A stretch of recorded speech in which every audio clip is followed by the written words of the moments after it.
1 year into its terms in power, and the PTI government has much to answer for. Take the management of the economy.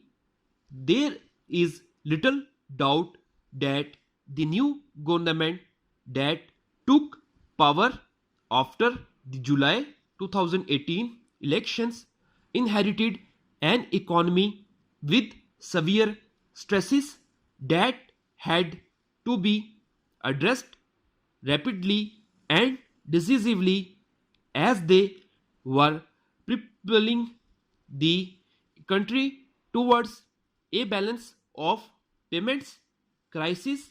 At the height of it were the rapidly depleting foreign exchange reserves that at one point fell to a level barely sufficient to cover a month's worth of importance.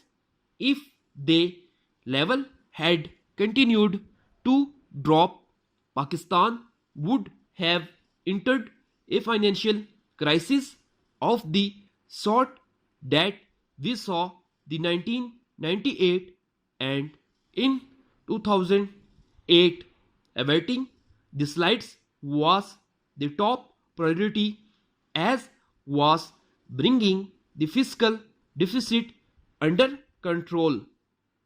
The deficit was touching 6.5% of GDP, pushing government debt up and complicating the effort to build up reserves.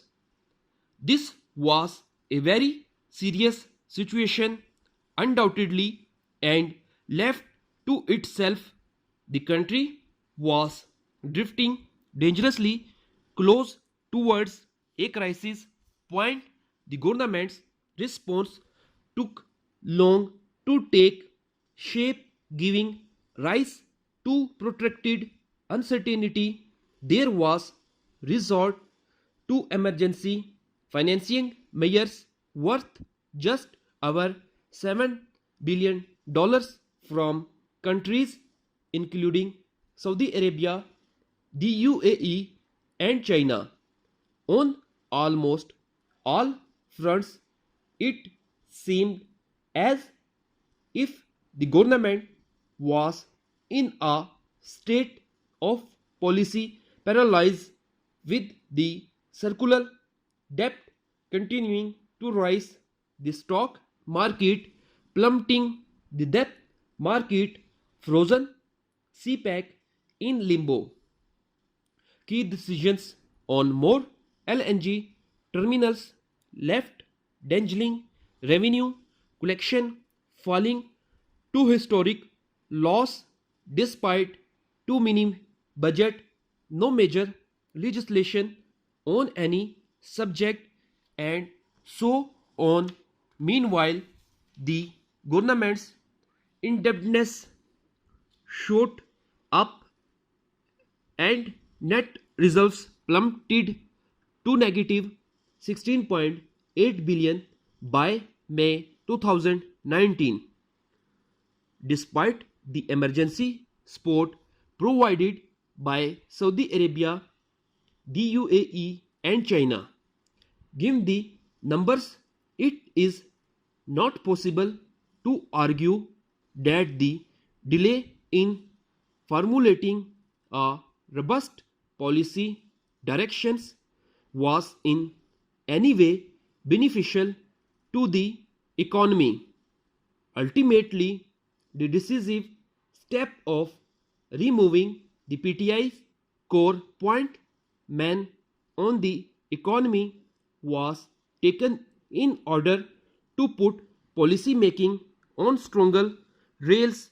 Nevertheless, many have questioned to a point of Hafiz Sheikh as finance advisor to the Prime Minister, arguing that he represents the thinking of Purana and Naya Pakistan. Aside from a ferocious macroeconomic adjustment, the budget brought no new ideas. The result is now there for all to see: skyrocketing inflation, rising unemployment, and collapsing investment and growth. Meanwhile, the economic managers are averse to disclosing the reality and continue to insist that things are moving in the right direction. It took one whole year for the PTI government to find its feet aimed a sinking economy. In the year ahead, it must find the rest of its body to and realize that running the economy requires more than slogans and loud claims. Updated dictation के लिए मेरे channel को subscribe करें, like करें और मज़ीद आगे share करें।